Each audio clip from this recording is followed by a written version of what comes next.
Oh, now it's working. Okay. Hi, everybody. Welcome to the Casual EAL stream on Twitch here. Welcome to the very first match of Season 5. We're very excited to present this to you, and it's actually early. They scheduled the match early. We have the Silverbacks versus MouthfeeL. Silverbacks taking blue side for game one, MouthfeeL taking the red side for game number one here. I'm Scattercat. I'm going to be your color commentator for this game, and with me is Willis. Do you want me to say her whole name, or just is Willis okay? Oh, Willis is perfectly acceptable, and I'll be your play-by-play caster for what is surely going to be a very exciting game. Oh yeah, we have two veteran teams here. Neither of these teams are a rookie team, so should be full of some exciting plays. Hopefully, they've been practicing, leading up to today, or maybe because we're all adults in the pandemic, maybe working from home has given us more time to practice. I'm not sure, but yeah, we'll see how good these two teams are here in the very first match of the season. I'm pretty excited. Um, having seen Gelati and Tuba and their team here, all of their players, in the past, I kind of know what their play style is. And same thing with the other team here. We got Vrivnev. I've watched him a few times here on stream, so I know how good he can be. I'm pretty excited to watch these two face off. Is there anything that you, Willis, are specifically looking forward to in this matchup? I'm really looking forward to seeing how what was hanging with friends last season, now MouthfeeL, does with their new support player Ionia. Uh, Yeah. his introduction now in the support, I've played a lot of games with him, and the way he does support is definitely going to complement their play style. Where he's a very proactive support player, and he is very dominant with helping out the team, whether it's roaming or dominating the bot lane. Yeah, there's something to be said about that proactive playstyle when it comes to supports, because in the laning phase, supports really determine the pacing of laning phase, what happens during laning phase down in the bot lane. And there's something to be said about being aggressive, and then there's too aggressive, where your team is paying for the aggression. So maybe Iama will have that down, and he'll be walking that fine line, between being way too aggressive and just the right amount where it gives their bot lane a huge advantage. Exactly. And coming up into it, now we have obviously a whole new item system as compared to the last season of Sealed. This is obviously going to be the first game with the whole new item system. So I'm very interested to see how much that's going to affect these players, how much they've actually prepared for with this new item system. Yeah, I mean, if we look at some of the players here, because Ornn was a big champion for last season of Seal and last season, like in general in League of Legends ranked play. And I wonder if because of the mythic items here, changing how Ornn's passive works, I wonder if Ornn's just going to fall down the list a little bit in terms of priority for both of these teams. Yeah, Um, Sorry, it's go going ahead. to be interesting. It having watched most of the games last season, there probably wasn't many games without the Ornn. So opening up that slot for other top lane choices, it it's going to be very interesting. Um, So yeah, the two teams are still kind of getting ready here in their lobby. Um, getting ready for pro draft here.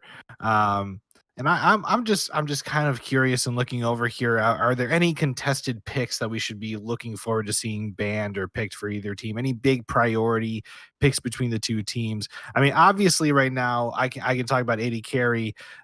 Crit champions aren't really in right now. Lethality is more effective at the moment. So I think we should be looking for both teams to pick up on champions like Jin or Misfortune, which we've seen in houses that the pros have been playing, where it's basically been Jin and Misfortune for most of the games in the bot lane for either team. So I think we can look forward to that here as well. We might get some pocket picks as well. I know Swain's seen a little bit of play done in the bot lane for AP champions. Um, I see that on some. I see that for some of these players. I see that we have an Ivern being pretty popular over on the side of the Silverbacks. They really like the Ivern jungle on one of their players. So I want to see some interesting picks out of these teams. I want to see some really interesting team comps come out of this. Yeah, I expect um, to see most likely considered for the Silverbacks bans. Uh, like you're saying, the Jin is obviously extremely powerful these days. Uh, and taking away what is Rixie's most played champion, there's something to be said for just sort of taking that comfort pick right out of their hands. Yeah, absolutely. And I think we're about ready for the pro draft to start here. It looks like both teams are lined up in the lobby, so hopefully any second here we'll get the pro draft going. Um,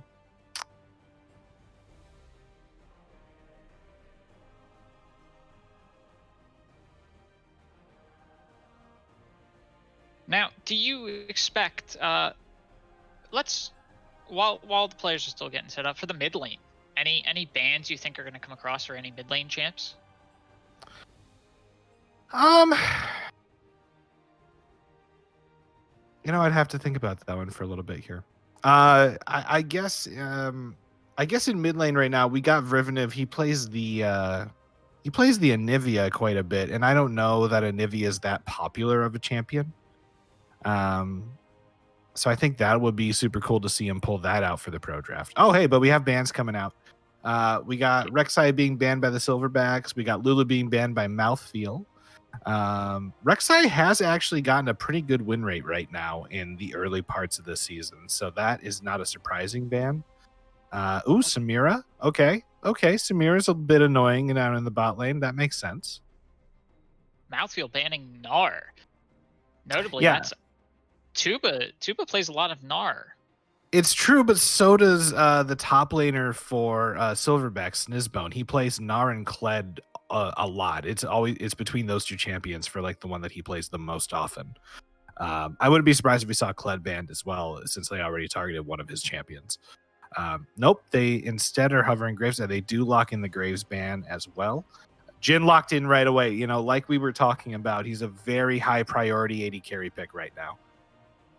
Yeah, I'm interested to see how MouthfeeL's going to respond. Whether they're going to also lock in their AD carry, or they're going to try to take away one of the other high priority roles.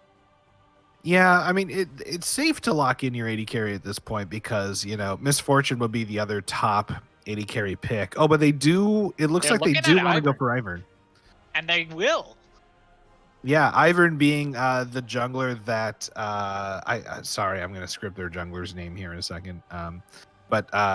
So Slowed, the jungler for Silverbacks, plays a lot of Ivern, so maybe they decided to just take that away from them, so it acts as a ban and a pick at the same time. Yeah, I'm curious to see on the side of Oh, MouthfeeL who is comfortable playing Ivern. yep. And the Yumi gets locked in. Yumi's just annoying as hell. We all know this from playing against her in ranked in normal games. She's just an annoying champion to go up against. And yep, they're going to go for Kled because they do not want to risk having the other top laners pick getting banned here as well. Kled's also not a bad champion right now. We didn't see a lot of him last season, but he's not bad right now. He's okay at the moment.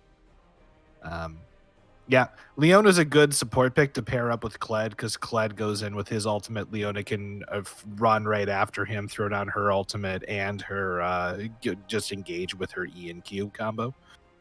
So yeah, that makes sense. Yeah, it's going to be a very strong bot lane for the Silverbacks. The Jin Leona is definitely going to be tough for MouthfeeL to compete with. Yep. Oh, the Cho'Gath. Okay, so I'm not very familiar with top lane matchups. I don't play top lane all that often. Between Kled and Cho'Gath, how do you feel that top lane matchup is going to go for both of these teams? It's I think it's really going to come down to if it is this Kled Cho'Gath. It's going to come down to a lot of sort of mechanical skill on the player's side. Whether or not they're actually fully familiar with the matchup, which I'm more than going to guess that both these players are experienced enough. Um, I Okay. do really like the Kled pick, though. You know, obviously getting one of your most comfortable champions is a big buff.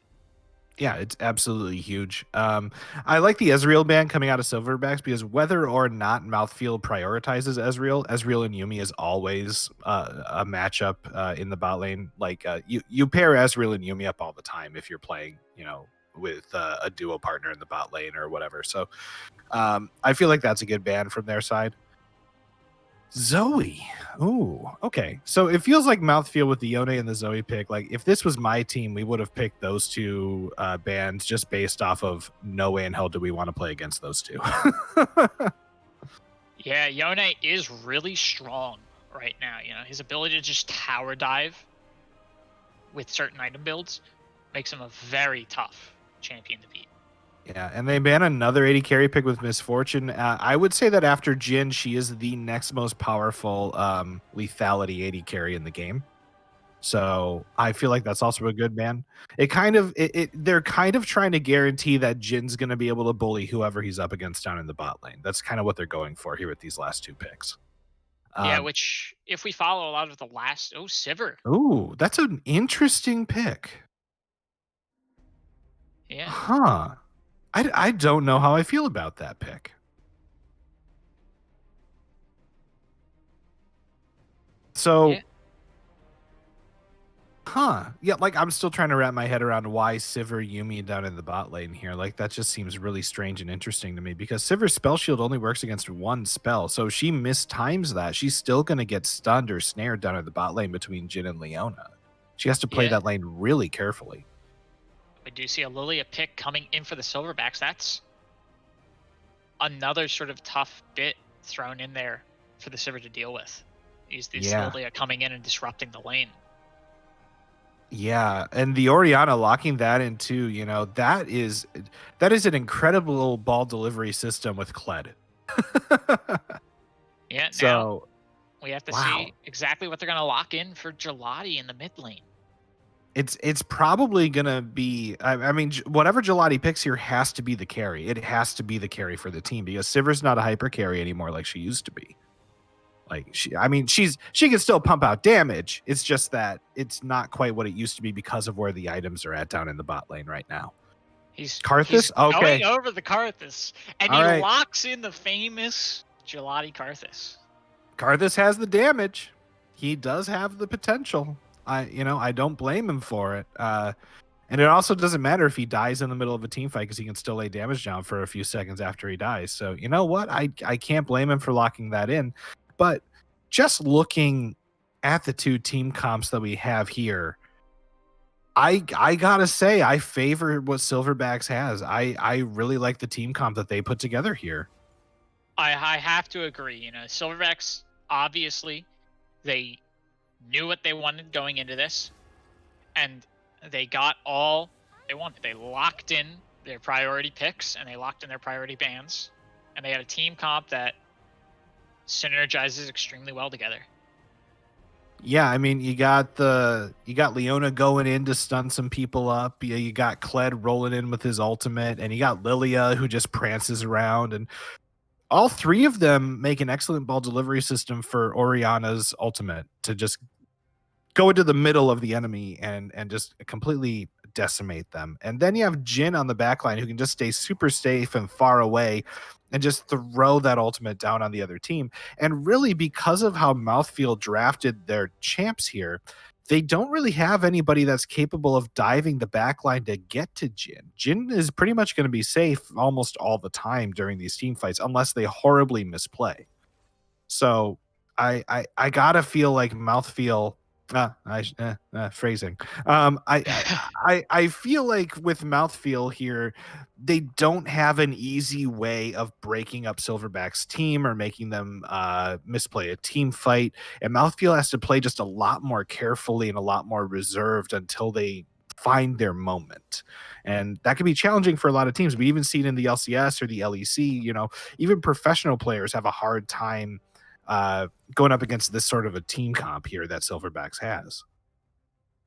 Yeah, I think it's going to be Honestly, I'm not one to really favor an Ivern jungle. I feel like Ivern jungle in a lot of matchups is very rough, and especially in this matchup, the Lilia, I feel like is going to be almost free to gank lanes, while this Ivern is just going to have to focus early on, trying to like trying to farm up and get up there to be able to help defend his team.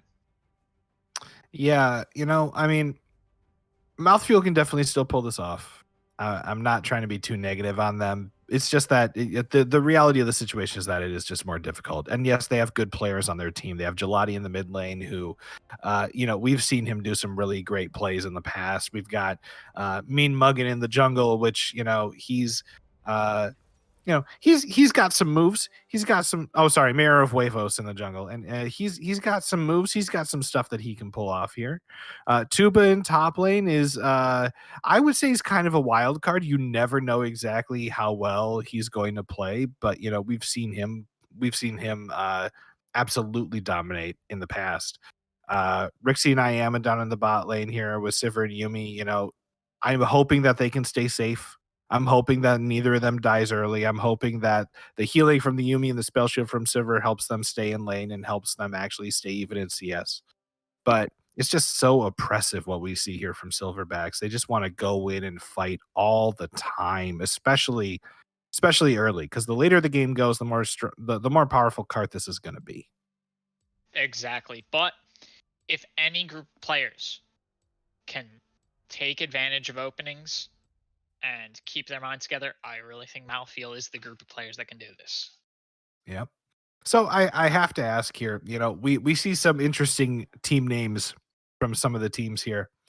And MouthfeeL is an interesting team name. And I have to wonder what food they were eating when they decided that that would be the name of the team. Now, I've heard some of the story, and I believe it was during a late night session, and they were talking about the mouthfeel of some particular food, and I can't remember what it was, but those late night drinking sessions can lead to some funny team names.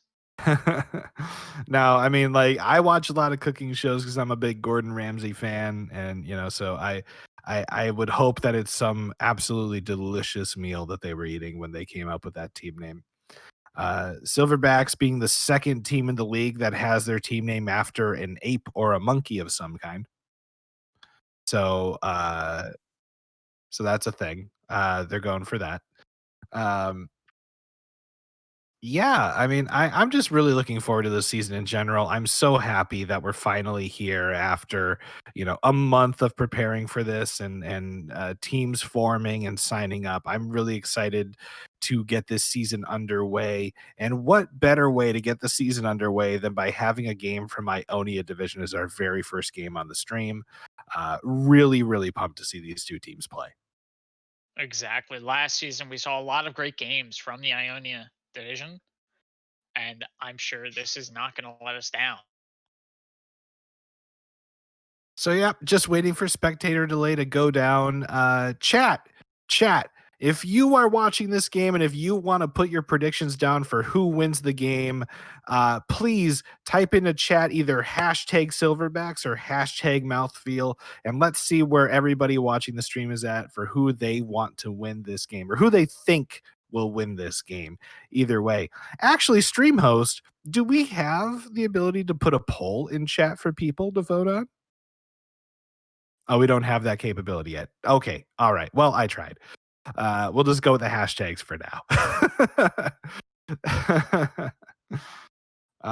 Yep, we're getting there. So yeah, I guess I'm most interested to see how bot lane goes, just because I don't know what to think about the Sivir Yumi compared to the Jin Leona. I'm very interested to see how that pans out. Is there a matchup that you're very interested in watching here as we get into the game, Willis? Yeah, as important as the bot lane is, I'm gonna find myself very interested in this mid lane matchup between Gelati and Varivnev, the Oriana versus the Karthus. All right, we'll see you in game, everyone.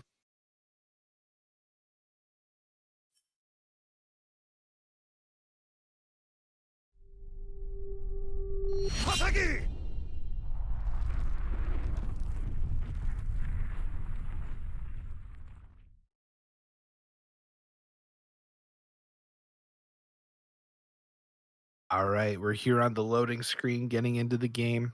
I'm just checking on everybody's mastery on their champions, and of course, it's all pretty high. Yeah, as we said, these are all experienced veterans. So, I'm gonna make sure that we are synced up so that we are, uh, so that when you're calling play by play, I can actually see the play by play. I'm now officially going. Yep, I'm at. I am all loaded in. The players are all spawned. Okay, I'm at 10 seconds, Yep, 11, 12. 12.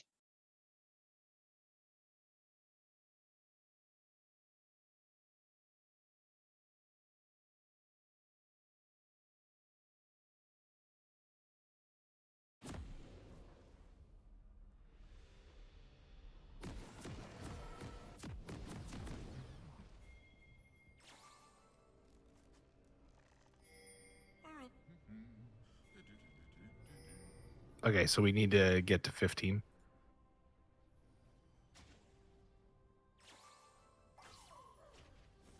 Welcome to Summoner's Rift.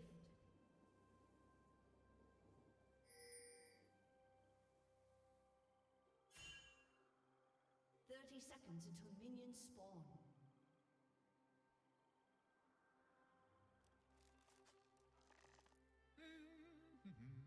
Okay, we are all synced up now. Sorry about that, everybody watching the stream. Just want to make sure that what we're calling out is exactly what you're seeing out there, just to reduce the amount of confusion as much as possible here.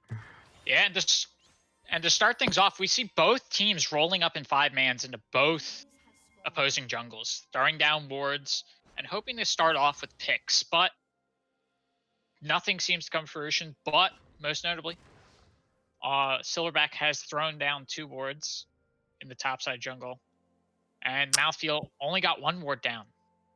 Yeah, it'll still be enough to let them know that Lilia's doing red buff, and in fact, they are pinging it right now, so they are fully aware of where she is and what she's doing. So both teams should be able to start tracking the junglers after this moment and tracking their pathing. Yeah, as we see Ivern started topside, they'll obviously have that information. Now he's going to immediately go and start to invade Lilia's topside jungle. Yeah, but they did even ward their own blue buff. They were actually like smart and kind of expected that he would be going there. And Gelati is just bullying this Orianna in the mid lane early on. Gets These the are the first blood. exact Karthus plays that we need to see out of Gelati, and this is why, for so many seasons, he's had Karthus banned no matter what. Yeah, I mean, some people just have that, that pocket pick champ that they can do no wrong with, and that's Gelati's champ right there. That's what we're seeing. Yeah, as we see Lilia now invading Ivern's blue, but Ivern's walking down.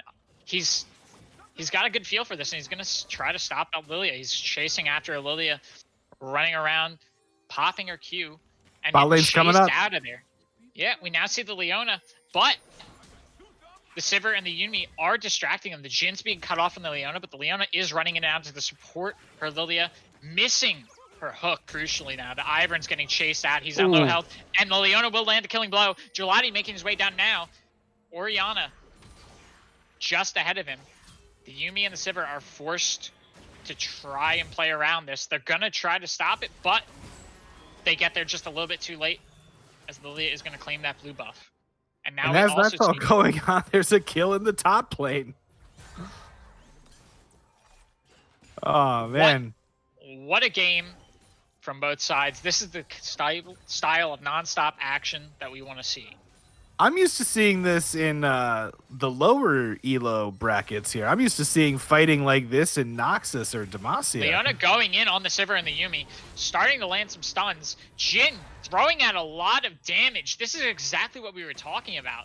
The Leona being a brick wall, as well as a lot of CC, means that this Jhin is just allowed to land unopposed damage. Yeah, and the Yumi is working out better than I expected because she's gonna be healing that Sivir up until they're ready Ivern to try coming to down, fight again. flash root onto the Jhin. Sivir's running up, Yumi onto the Ivern now. They're really flash off of the Jhin. Is he gonna get away with the Ooh. flash off the Sivir? Guarantees the kill. Lily is down here now, so they gotta turn and get out of there before the getting is good. All right, excellent. That is great news for MouthfeeL here. Keeping the Jhin down as much as possible is just going to be amazing for that Sivir. She needs to get a few items on her before she can actually stand up to him in a straight up fight. So getting Ivern down there was paramount to that success. Yeah, that early kill is going to guarantee Sivir a small CS lead, as well as the gold from the kill alone. And both of the mid laners are low on mana right now, so it's kind of a wet noodle fight in the mid lane at the moment. Yeah, we do see Ivern starting to path over, taking the scuttle. Orianna in a bad position for him to really try to do anything, so he's going to start pathing back into the Lilia jungle.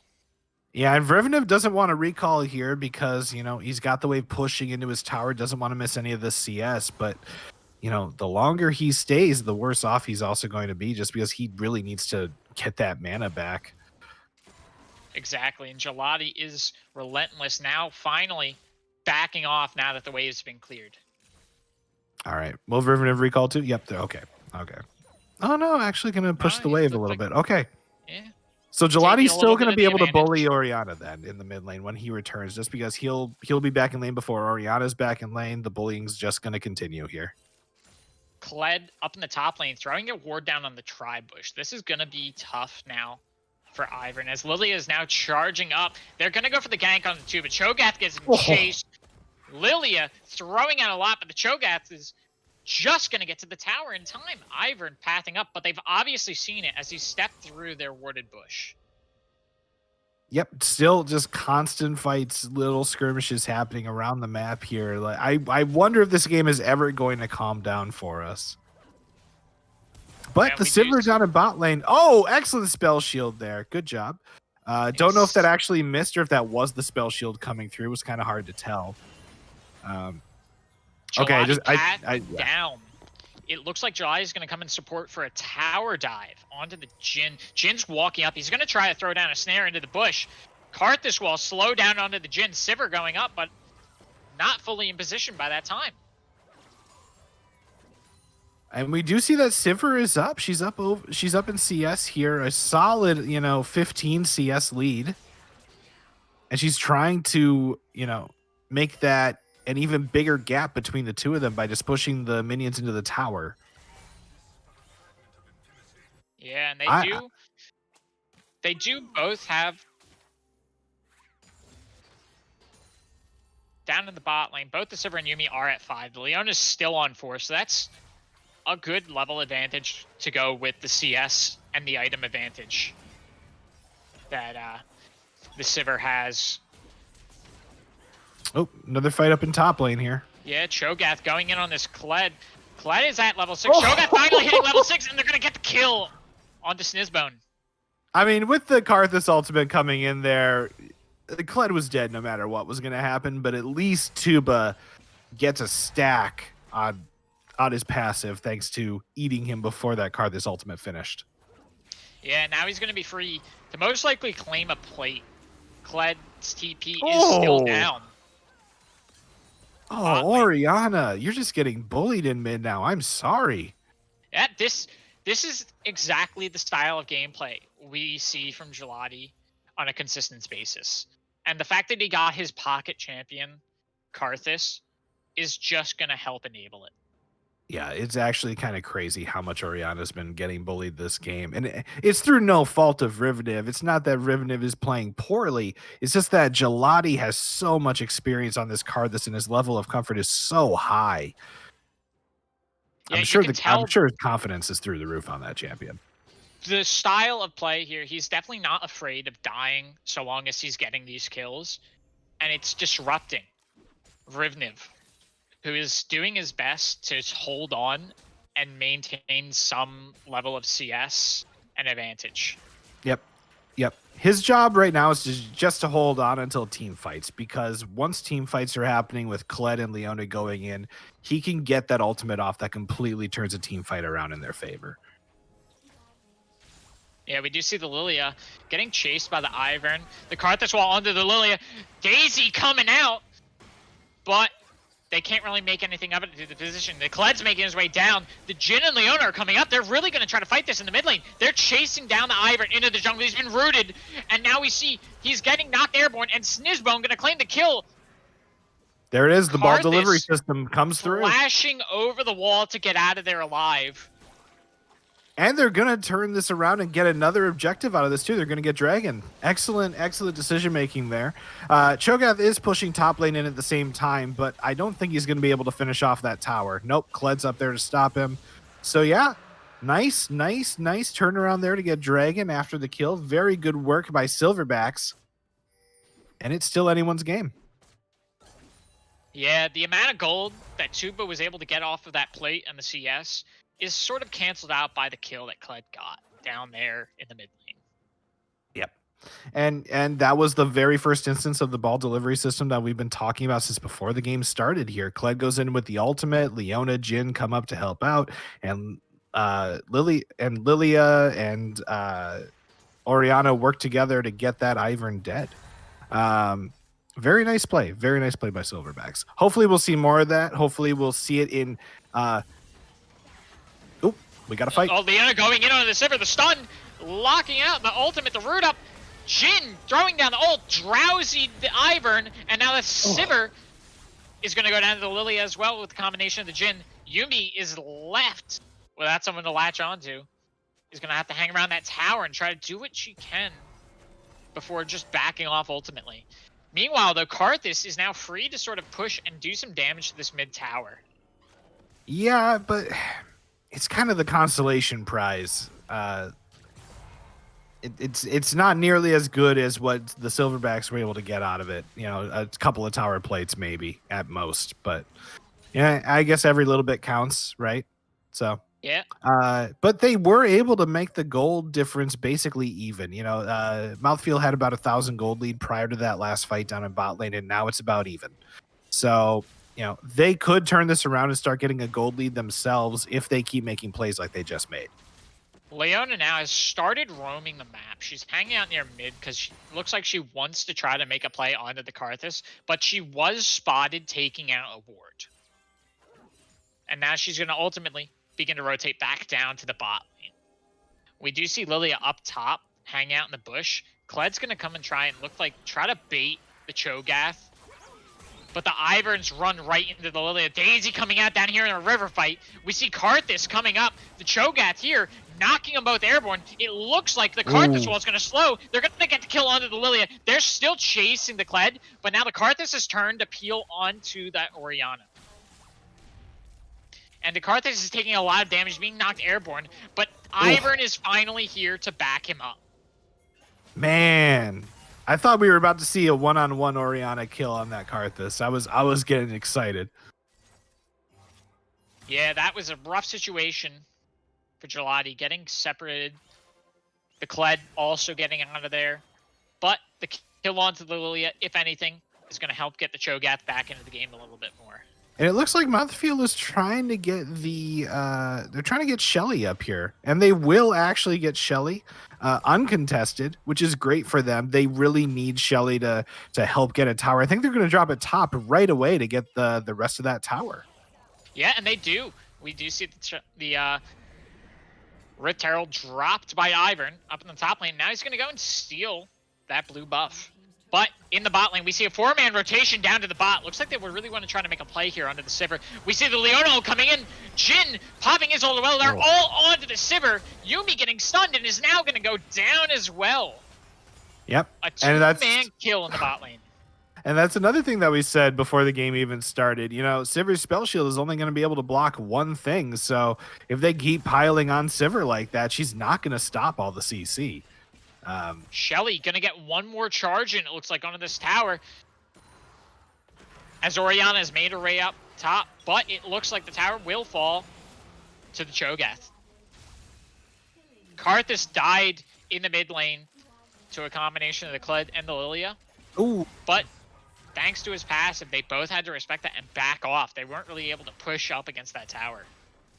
Yeah, so the gold is still basically even here, but the teams just keep Daisy fighting. coming down in the bot lane. Ivern going in. They're rooting on to the Jhin flashing, trying to get out of there. They're really chasing down. Sivir is trying to focus down this Jhin while the Ivern deals with the Leona, but the Lilia is now here to help. But so is the Yuumi. Sivir turning around onto the Lilia. The Lilia goes down really fast to that Sivir damage. Cho'Gath made his way down here as well, and now it looks like they're going to try to push and take this bot tower. They should be able to get this tower. Jin's backing off. Orianna's not going to make it there in time to stop them. This should be first tower. Or no, sorry, third tower. I keep forgetting that their team is already bursted down. 2 of them in top lane thanks to Shelly. Yeah. As much as these team fights have seemed to be going towards Silverbacks, MouthfeeL is making a lot of advantage of them constantly rotating into these 4 and 5 mans by taking towers when they can. As we see now, second dragon coming up. MouthfeeL is going to pretty much take this uncontested. Yeah, and the gold lead that we see for MouthfeeL is almost entirely from the towers that they've taken.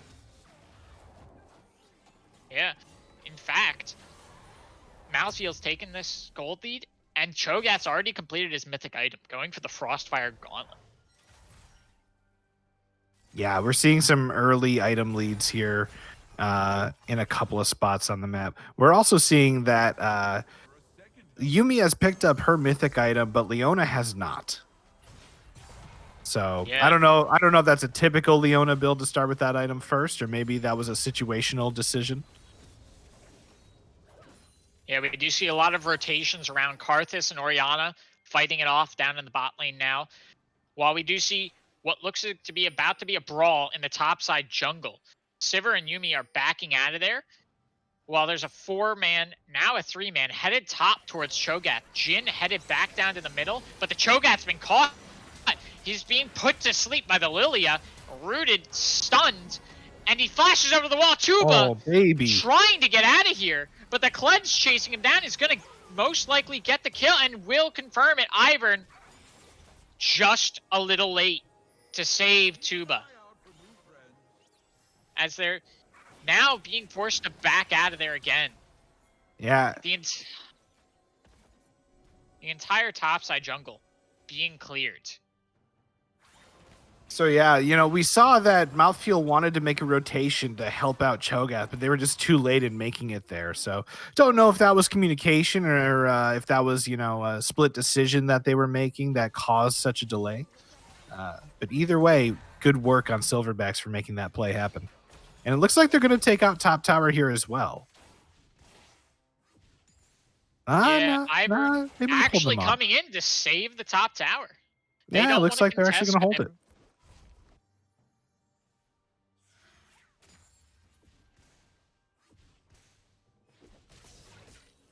So, so one thing I want to point out here about the builds, we're seeing Kled here still doesn't have a mythic item built. And we also see that he has plated steel caps, even though the top lane that he's fighting against here is an AP champion. So that's a little weird, a little awkward, I guess. But I guess that's what he's decided to build this game. I really hope that like this is a typical Kled build to go Ravenous Hydra before you get your mythic item built, because otherwise I feel like that's a weird decision. I mean, because I expect the Iron Spike Whip is for Gore Drinker, so I don't know why he wouldn't have just finished it, you know? Yeah, it's really not even too expensive to finish it out. I'm curious why he went Ravenous Hydra first. Yeah. Also, Yuumi with boots. I don't know. Feel like she doesn't typically need boots, but I guess she decided to build some boots. Karthus chasing down the Orianna and the Lilia. The Lilia is probably going to get out thanks to her speed, but she turns around to buy time for this Orianna. Karthus trying his best to not get knocked out first, but the Ivern is going to fall because of that.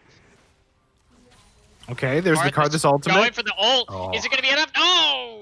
Orianna just escaping with a sliver of health. Sad. So sad. He tried. He tried very hard.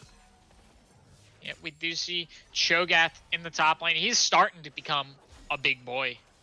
The Kled forced to really just hang around and stay in XP range on his own. It doesn't look like he wants to compete against this Cho'Gath in a one-on-one. Yeah, I'm not surprised to see some of the items that are coming out of these champions. Leandri's off of Karthus makes perfect sense, while the Luden's Echo on Orianna also makes perfect sense. Gale Force on Jhin is so good on him. Very excited to see that. He's probably going to be going, seeing as he has a Cloak of Agility in his item inventory, he's probably going for an Infinity Edge next. Sivir on the other hand, with a Zeal, Phantom Dancer, I guess, is that's my guess for what she's doing for her next item. Probably a Phantom Dancer here. Give her a little bit more survivability in these engages where she keeps getting killed. We do have Dragon up in 15 seconds. As we see, MouthfeeL started making their way over.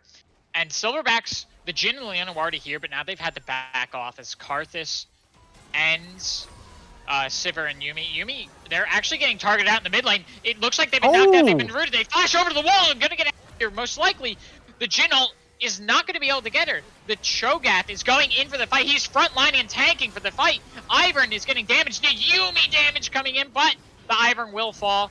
Cho'Gath is going to return the kill onto Leona. Gelati nailing the Lilia. Lilia, in turn, will kill the Karthus, but he's still able to throw damage onto the Orianna. And Cho'Gath is trying his best, is going to get the Jhin. And now it's just Yuumi being chased out by a Kled. Will Yuumi be able to get to the tower in time to stay alive? No.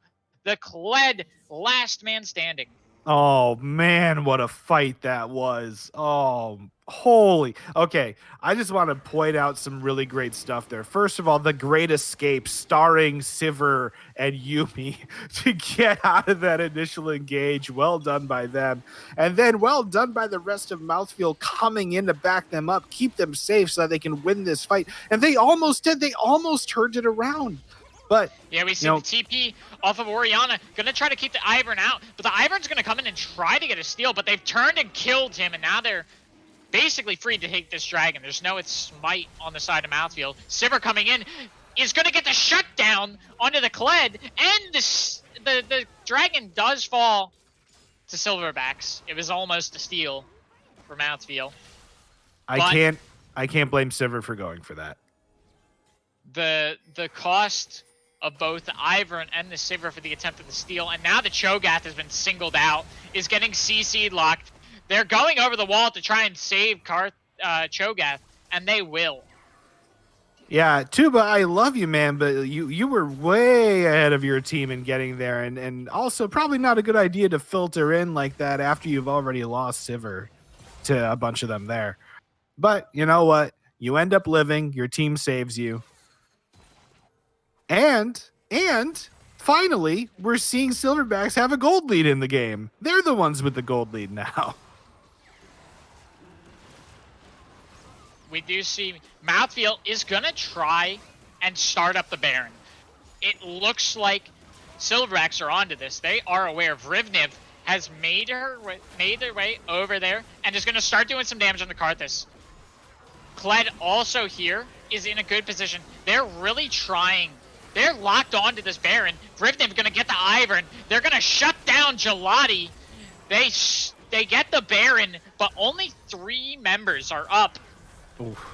And now only 2 members. Just the Sivir and the Cho'Gath. But the Cho'Gath is going to get shut down by Rivniv. And now the Sivir is going to fall. Oh, man. As well, the double kill for Rivniv.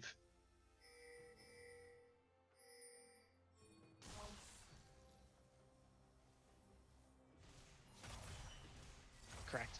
So that was absolutely heartbreaking. They tried so hard to burn that Baron down before Silverbacks could respond, and oh man, they almost had it. You know, Cho'Gath eating it at the very end there. I'm not sure if they were aware that Silverbacks knew that they were there, or they just did not care and that they were all in on the Hail Mary. Yeah. 1,000 gold lead now for Silverbacks. They're starting to break away from MouthfeeL, especially after getting all those kills there near the Baron pit. I would like to also point out that Sivir is starting to deal some good damage here. She's at a point where she's finally dealing some nice damage. She could potentially carry the team in some of these fights, depending on how they go, along with Karthus. Yeah, MouthfeeL is going to claim that middle outer tower and are going to back off before Silverbacks can group up to respond to it. Now, the saving grace here for MouthfeeL is that Cho'Gath has the potential to get to be a really big, beefy boy, and Kled doesn't really have that potential. Sivir and Ivern have walked into the Kled at the top. He's going to get the tower, and they're both going to back off, instead start turning around.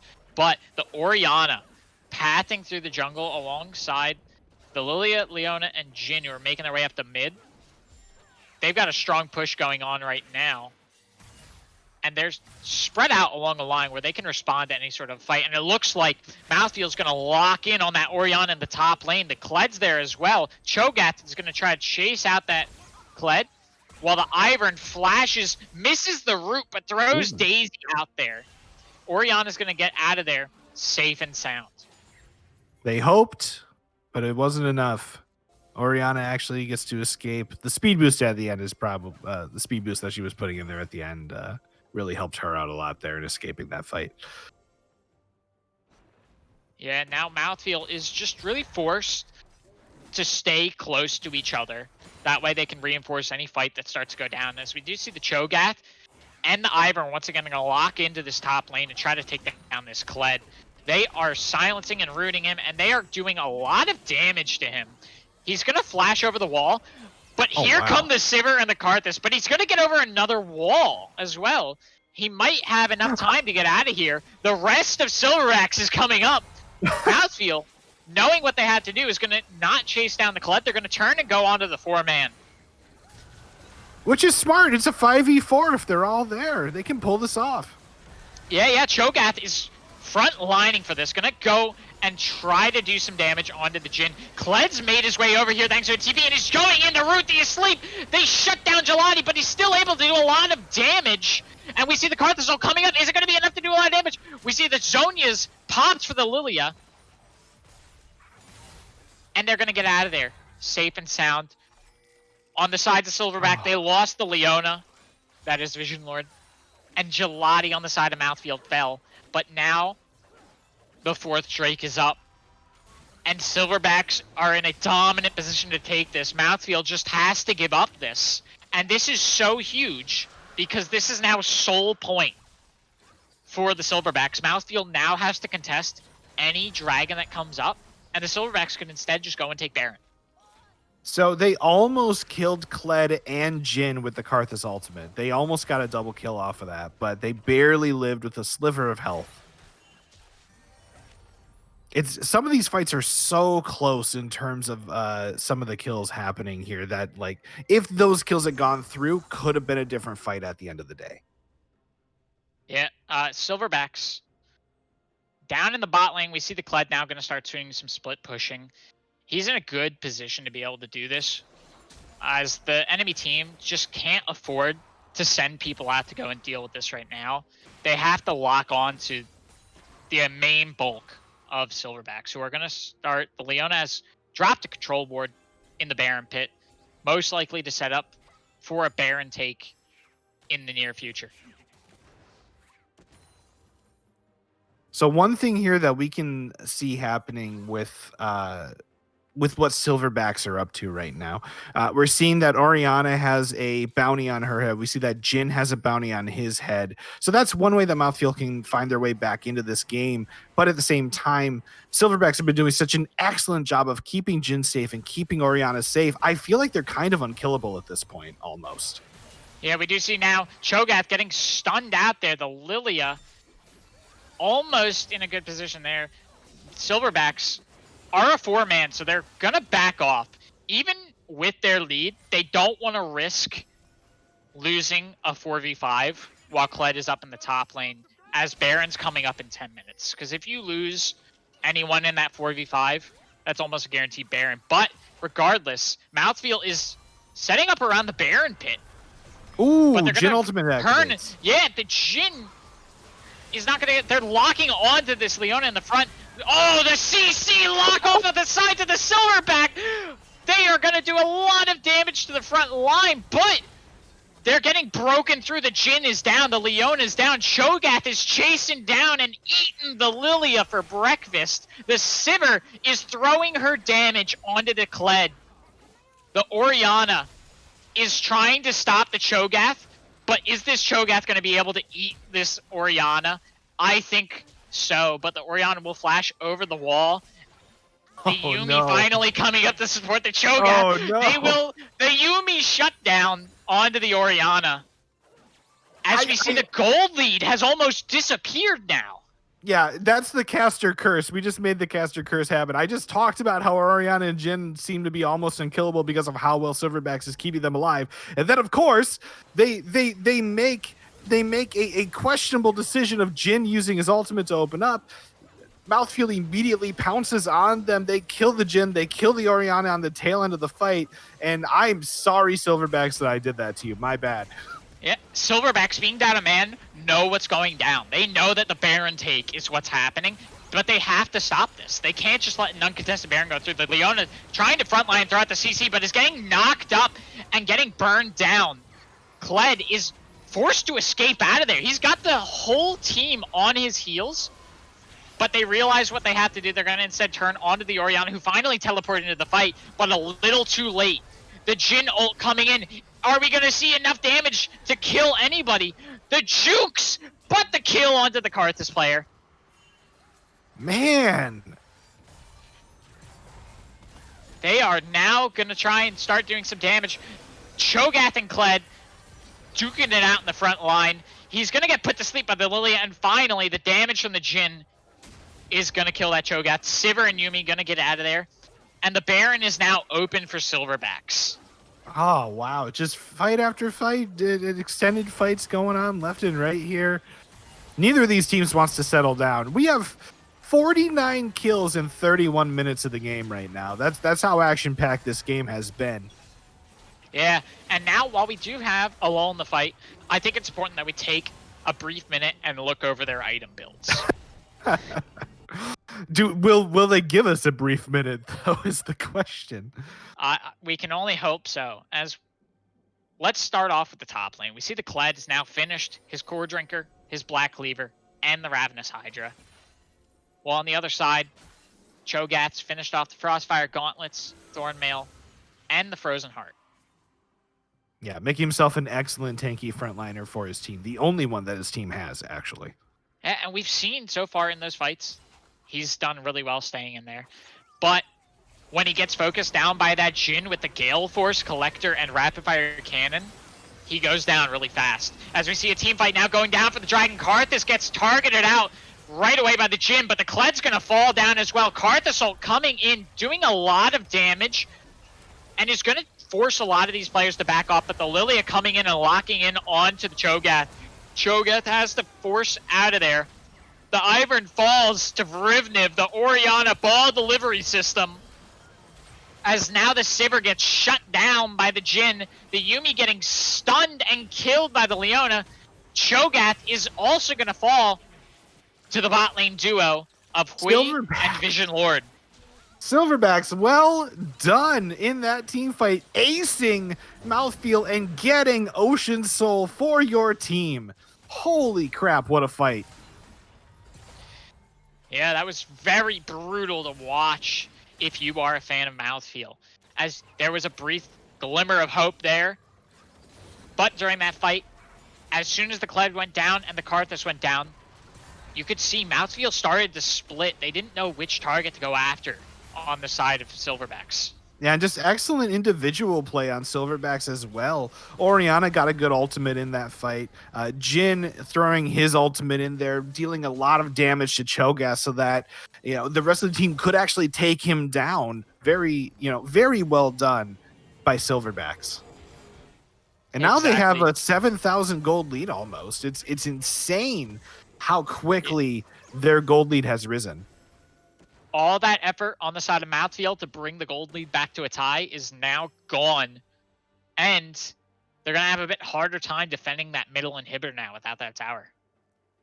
Yeah, Cho'Gath's got to be a big tanky boy for the team, and the rest of the team has to do a good job of just focusing on taking out the Orianna, taking out the Jhin, unless Kled is getting on their faces and Lilia's getting on their faces, then they have to worry about that too.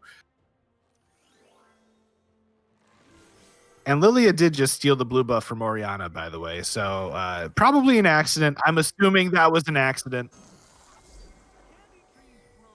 Yeah, Orianna gonna have to deal with it as she's gonna go up top lane. It looks like Silverbacks wants to try to start something in the top and take out this top turret. Yeah, they have all the pressure right now. They can afford to take extended team fights now and take it slow because of the Ocean Soul just helping them out. Yeah, MouthfeeL realizes the danger. They're forced to both hole up here in the top lane, but stay within range to deal with this split pushing Kled, because now he can just run in after that inhibitor the moment that the guard is down. You can see the Sivir and the Yuumi just bouncing back and forth, trying to see which fight is a higher priority at any given moment. As we now see the fight is actually going to break down the Cho'Gath over the wall right into Lilia. The silence, the knock-up airborne, but they don't have a follow-up damage. And now the Jhin ult popping in. Cho'Gath is shielding every shot to protect his team. Being a big old brick wall, that's his job. As we see now, the issue with MouthfeeL's draft is even though they have that Cho'Gath to go in and start tanking and start things up, they have no follow-up to get behind the enemy line. Oh, the big engage coming in. Yeah, he's in the front. We see Leona on the side of Silverbacks. Lilia coming in, putting the team to sleep, and is gonna start cleaning up. The Karthus went down. The Ivern went down. The double kill from Kled onto the Cho'Gath. It looks like it's basically over at this point. Yeah, MouthfeeL is hanging on by a thread, but the Silverbacks are not relenting. They know that they have to put in all the pressure, and they're gonna try and finish it. They're gonna go all in on the mid and try to take down these towers. Orianna flashed in. She wanted to do a cute ultimate there to catch them, but accidentally just ulted herself. Yeah, and now the Sivir and the Yuumi forced back onto the platform as the core falls to Silverbacks in game 1. Wow, what a game. What a game 1 for the first match of the Casual Esports Amateur League Season 5. I would like to say that, both you and I did say at the beginning that we liked the team comp that Silverbacks had more than the team comp that MouthfeeL drafted for themselves. However, I think it is impressive how long MouthfeeL stayed in that game, how well they played up until the point where Silverbacks just started to win every single fight. That was a much closer game for more of that than I thought it was going to be. Yeah, even in the beginning of the game, we noted several times Gelati would not let off the brakes against Rivnev. Rivnev was doing all they could to hold on, but it was enough to carry into the late game where the Orianna was able to throw a lot of damage in those team fights. And the Karthus, as much damage as the Karthus is able to throw out, can't do what the Orianna can do in those fights and get in on the back line. Yeah. Yeah. Just looking at the post game lobby here, looking at some of the stats, Lilia surprisingly did the most damage for Silverbacks. Kind of surprised that it's her that got it. I expected Jhin or Kled having the most damage, or even Orianna having the most damage because of some of those ultimates she was throwing down, but it's actually Lilia. So good job. That's one hell of a Lilia that they have on that team. Not surprising, though, that Karthus did the most damage in the entire game. Not surprising at all, considering that it's Karthus. He has a global ultimate, and that it is probably Gelati's best champion in his entire arsenal. Not surprised at all by how well he did that game in the damage charts. Yeah, but you can see that it was not enough having his best champ. Yep, not enough, not enough. I think they just needed to draft a different team around the Karthus if that was their plan. But, ladies and gentlemen, we'll give you a quick break. We'll give ourselves a quick break so that we can get a drink of water here, and we'll see you back in a little bit for game number 2.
Welcome back, everybody, to the Casual Esports Amateur League. First match of Season 5 between Silverbacks and MouthfeeL. They've swapped sides for game number 2 here. So MouthfeeL is on the blue side, Silverbacks is on the red side. And after game number 1, the nonstop action that was game number 1, Silverbacks came on top like we both kind of thought they would, just looking at the team comps at the very beginning. So now the question is, how do these two teams adjust for game number 2? What changes do they make to their comps or maybe the bans that they're throwing out here? What are your thoughts on that, Willis? Well, I think starting things off, the easy things to point out are going to be from MouthfeeL.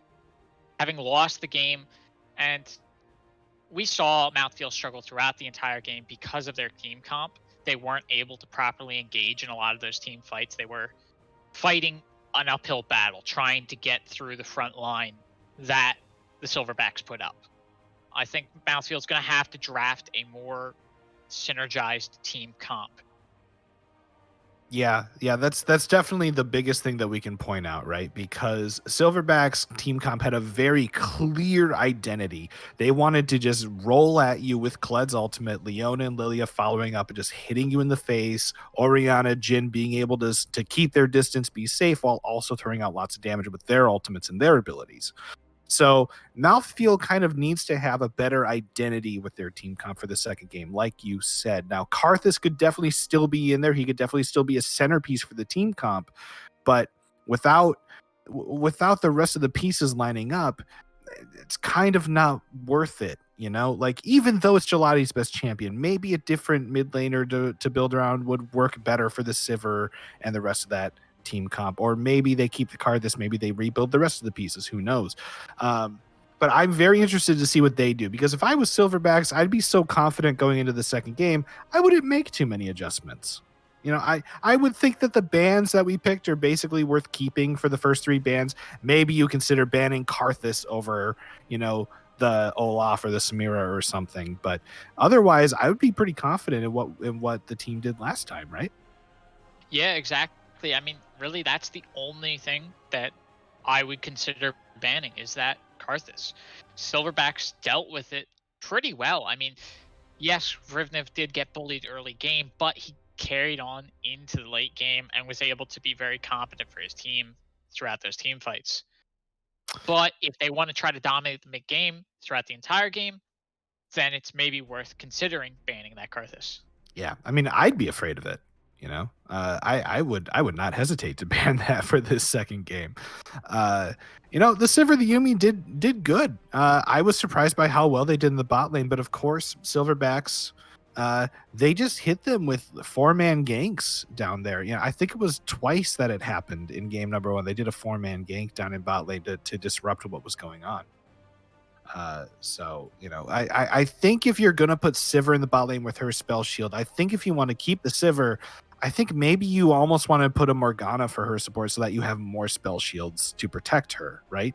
I think Yuumi was kind of a good idea until the Ezreal and the Misfortune got banned, and then it was kind of a little bit rougher for them. Exactly. I do think that MouthfeeL is going to have to look at possibly a different jungle pick. And if so, from what we've seen, looking at some of the players for Silverbacks, they might even want to consider just banning the Ivern, not letting them getting that, and building a team comp around it. Yeah. So the draft is underway. We are going. MouthfeeL starts off with the Graves. No different from the last time so far. We got the Rek'Sai coming through. These bans were also in the first round of bans last time, but MouthfeeL changes it up. They banned the Lilia now. Yeah, the Lilia came in and disrupted so many of those lanes and waves down in the bot lane that it's no wonder that they decided to just take it off the board. Yeah, I can't blame them one bit. Silverbacks so far have not changed. The Rek'Sai and the Olaf were both banned in the first round of bans last time around. They skipped the Samira, though, so I have to think that the last ban is the Karthus ban coming in. I have to think that is where they're going. Yeah, maybe they want to see how MouthfeeL chooses, and they're going to choose the Lulu again. Okay. Oh no, they thought Jin was the more important ban here because Silverbacks wants to make sure that MouthfeeL doesn't prioritize that for their first pick. I can respect that. That's a very smart way of thinking about the game because Jin is probably the number one desired AD carry pick right now in the meta itself. Yeah, considering MouthfeeL does have that first pick, you don't want to give that over to them. So taking it off the board, they have other options for who they can pick. Oh, okay. The Gnar coming in. Okay. So, like we said last time, for Silverbacks, their Yeah. top laner likes to play the Gnar and he likes to play the Kled. And rather than banning Gnar this time around, MouthfeeL has decided that they're just going to pick him right away. So, I'm very interested to see how Tuba plays Gnar. Oh, looks like Silverbacks is looking over the Wukong. Very competent champion who can just come in and disrupt a team fight with his ultimate. Yeah, it's so annoying to get hit by that Wukong ultimate. It's so maddening sometimes, especially on a really good flank. And based on how we saw Silverbacks play that last game, where they like to fight all the time, I don't think they ever stop fighting. Even the Wukong's a good pick for them. Yeah, and now it's Okay, Leona. Okay, locked it in. Perfect. It worked out last time. Why not pick it again, right? And Leona pairing up with the Wukong for the stuns for the knockups. Yeah, that's a good combo pick for your first two picks. exactly Silverbacks once again going in for a lot of CC early on in their draft. Yep. I mean, CC. It's hard to beat a lot of CC. It's hard unless you're gonna buy some QSSs in there. You know, it's hard to beat it. MouthfeeL going with Orianna. Interesting. Taking the Orianna away from Silverbacks, who played it last game. So they don't prioritize the Karthus this time, even though it did deal the most damage in the game last time. It looks like they want to go for a more team fight oriented comp, going for a much more solid identity for the team comp so far with the Gnar and the Orianna. Hopefully that continues with its next pick. Yes, it does continue with the next pick. Nunu and Willump. Orianna has two excellent ball delivery devices there with Gnar and Nunu. So yeah, it looks like they're going for a much more unified team comp, a much stronger identity in the team comp. Which is exactly what we would have expected from them for game number 2, like we already talked about. Yeah, exactly. Silverbacks is looking over the Kaisa. Okay. That is a very powerful bot laner there with what they have so far.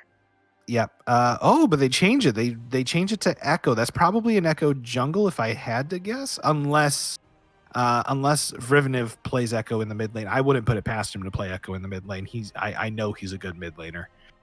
So interesting. I'm really curious what the bans are going to be. Yep. Okay. So Silverbacks are going to ban more good 80 carries like Misfortune because MouthfeeL didn't pick one yet. Very smart. I would assume that the Kaisa might get a ban here just because it was hovered for a little bit. So I don't know if that's a trap that they set up for MouthfeeL, or maybe I'm just way overthinking the mind games that Silverbacks is trying to play with them right now. And speaking back onto the Vrivenov, it does look like in last season he had quite a lot of games on the Echo. So this could very well be an Echo mid. Yeah, I wouldn't be surprised. Knowing how good he is as a mid laner, I would not be surprised.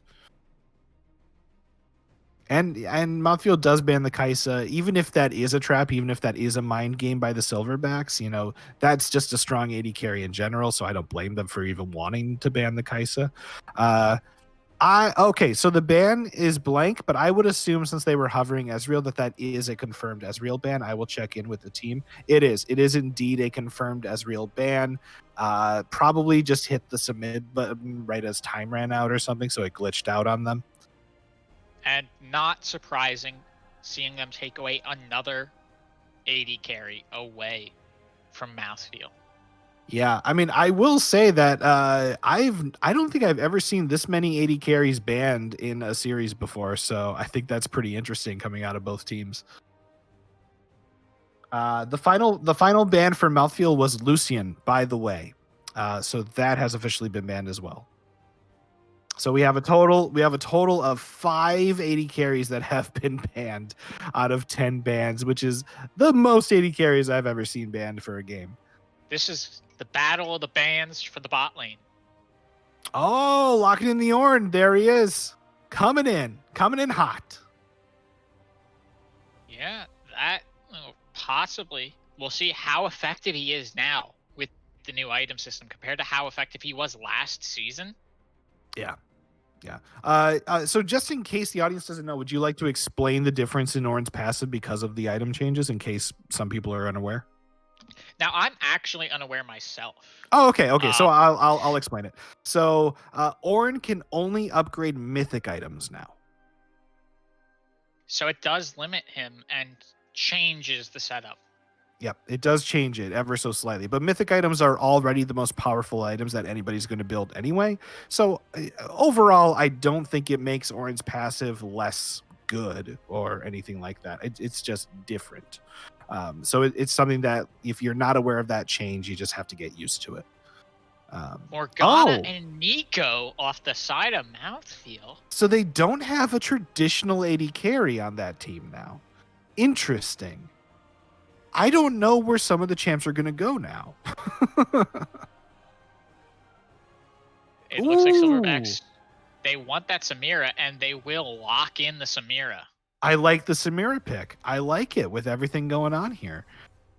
So we have very different team comps from game number 1. Let's get that straight right now. Both teams made some adjustments, clearly some adjustments here. I expect that for Silverbacks is pretty straightforward though. Ornn in the top lane, Wukong jungle, Echo mid, and then a Samira Leona bot lane. I'm expecting Veritiv picks the Echo here. For MouthfeeL, it's a little less straightforward. I'm not entirely sure where people are going, other than I'm sure Nunu's the jungler and I'm sure Morgana's the support. But the other 3 can kind of be switched around and moved around for, different effects. So where do you think MouthfeeL has these champions going? Well, I mean, the Gnar and the Orianna, I feel, at least for myself, are fairly locked in. The Gnar's got to be in the top lane. The Orianna's going to be the mid. Like, I don't think they're going to really play with anything other than that. I am slightly hesitant about where the Morgana and where the Nunu are going. Yeah. I was almost... Sorry, I didn't want to interrupt you, but I saw Tuba locked in the Gnar, and I was almost hoping that was a Gnar 80 carry. So, yeah, I'm a little disappointed it's not a Gnar 80 carry because that would have been interesting as hell for me to watch. Yeah, we'll have to see who Mayor of Huevos locks in, because Morgana can jungle. So it'll be very interesting if that ends up being the Nunu down in the bot lane. Yeah, you're right. I always forget that Morgana can jungle. I always forget about that because I never see anybody do it. But it ends up being the Nunu in the jungle, as most people would expect. Yep. So it's either the Nico or the Orianna here for Gelati. I would assume Orianna. Yep. Yeah, okay. So it is the Orianna. He will lock in Orianna. He's a very competent Orianna player. Yep. And there's the Echo with the Echo. I want to see Echo make some big plays in mid lane because I know Vrivenov has the skill to do it. And I think against Orianna, he can pick his moments and he can really make some explosive plays here.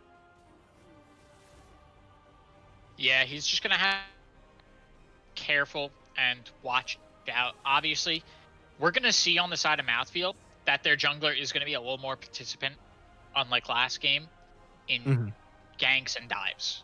Yep. The Samira, though, in the bot lane is real cool. I can't wait to see her make some big plays. For those of you that have had the unfortunate experience of playing against a good Samira and getting your ass kicked, it's not fun.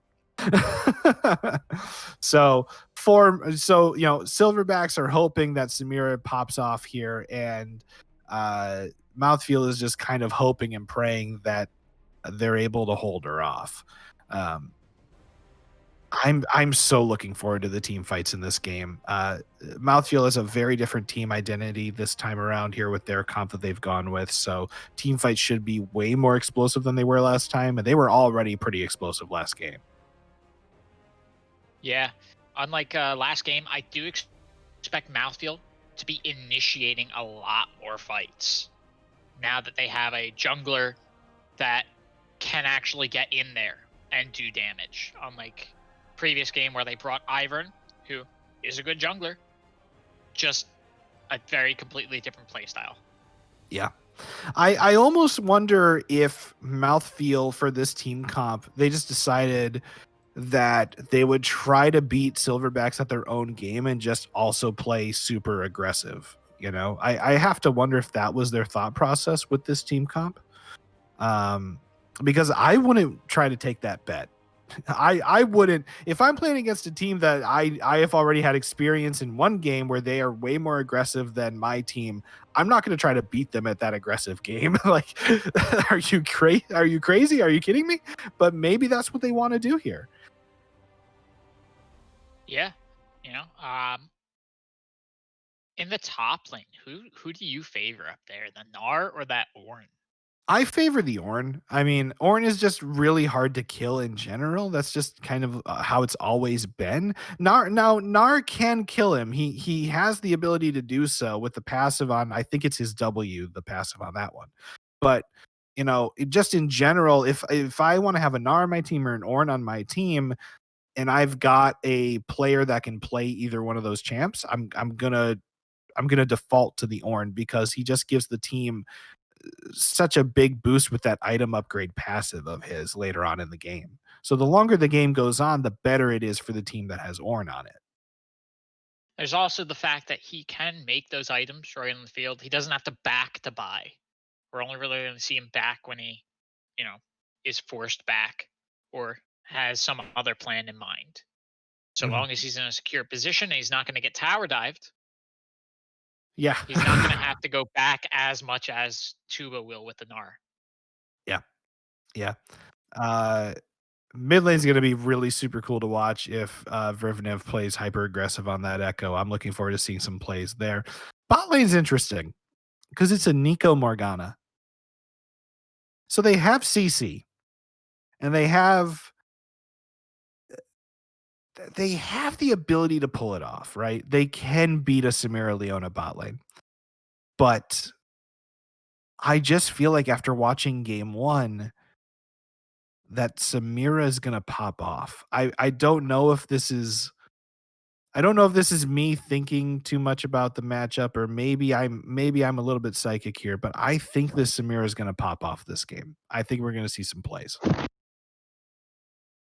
Yeah, I mean, really, I feel like they're in a tough situation down there. And if that Wukong chooses to favor bot side, then I think it can be a little bit even tougher. I mean, you know, Morgana does have her spell shield, but like we've said before, she has one. Yep. So you use that on the first thing.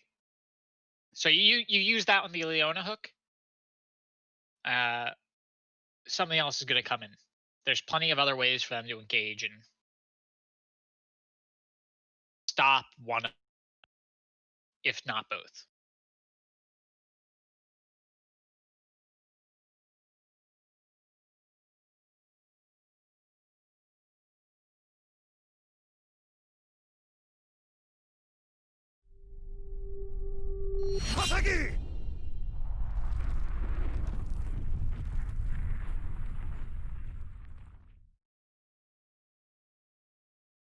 All right, and we are loading on to Summoner's Rift.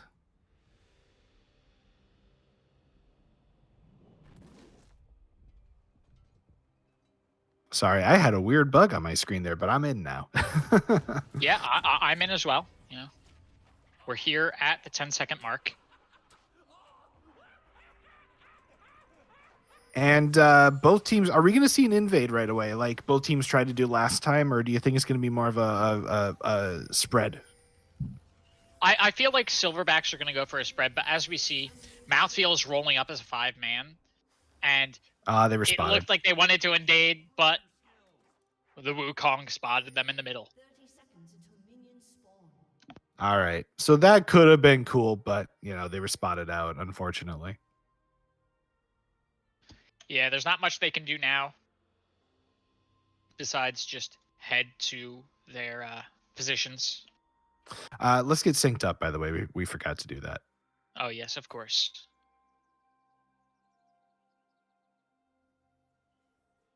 Okay. Yep. It looks like we're all synced up. Looks like we're all good to go here. Samira doing a little handstand dance for everybody right there in the bot lane. Doing some flips even. Yeah. I'm super excited to see this game here. I really hope that it's a better matchup this time around where it's close the whole way through, just more exciting that way. Would like to point out that Nico is going with an AD build down in the bot lane. She picked up Doran's Blade as her first item. She also has lethal tempo for her keystone. So I can't tell if this is genius or madness by Rixie playing Nico like this. Knowing MouthfeeL, I think it's a little bit of both. But I think they're leaning on the mad side of it, as we see Morgana started with her Q as she missed the hit onto the Leona. Going with a little more offensive build. In the mid lane, the Echo really going in on Orianna. Rivniv has not forgotten what happened last game and is eager to repay the bullying that Gelati did to him. Ooh. All right, Ayama's going to live because of the heal. Okay. Yeah, Morgana had to flash. We do see 3 summoners on the side of MouthfeeL get extended. Yeah, both teams just want to fight. This is super fun to watch so far. Yeah. We do see, once again, Echo pushing past his wave to try to fight with the Orianna. That time, not going to go as well as the first time, as he ends up taking more damage and is forced to back away. Now, Gnar already recalled up in top lane. Ornn is able to stay in lane because he can just build items as he wants up there. But he had a CS lead when he recalled, so things should be about even when he returns. Yeah, and he doesn't TP back. Since his wave is in such a far position, by TPing back, he's just going to continue staying up there, and he's going to be exposed. Bot lane fight breaks out. Yeah, talk about a fight. Samira already claiming the first kill, but the Nico is going to get back on Leona, but the Samira will get the double kill. Samira's in a bit of danger, though. The Nunu could go for this, but the Samira is pushing him back. Safe play, not to go for the kill, and just let them stay at a 1-kill advantage and not give them the second. But already an explosive game. 3 kills at 4 minutes. We're on track to have the same bloody series that we already started.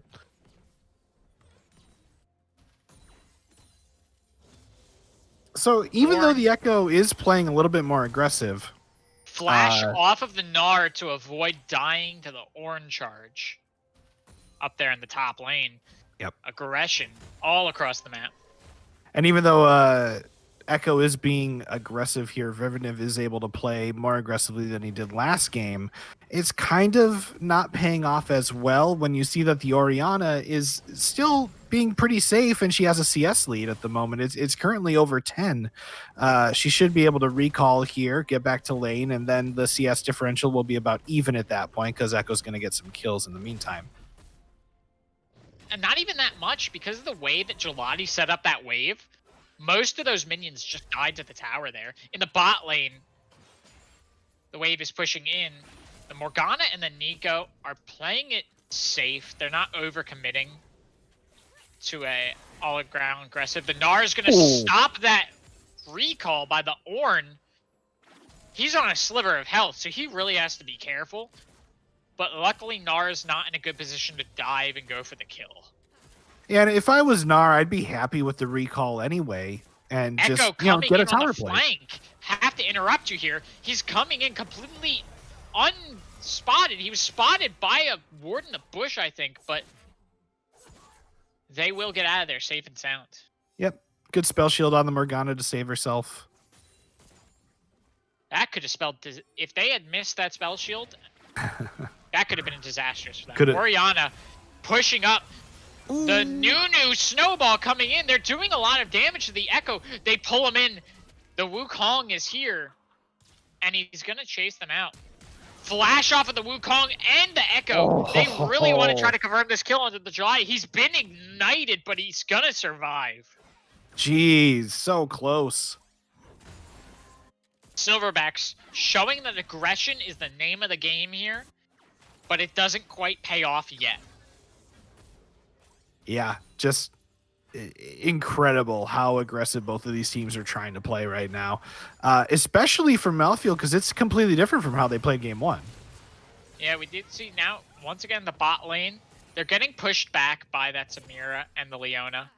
They're not really able to stay all the way up in CS.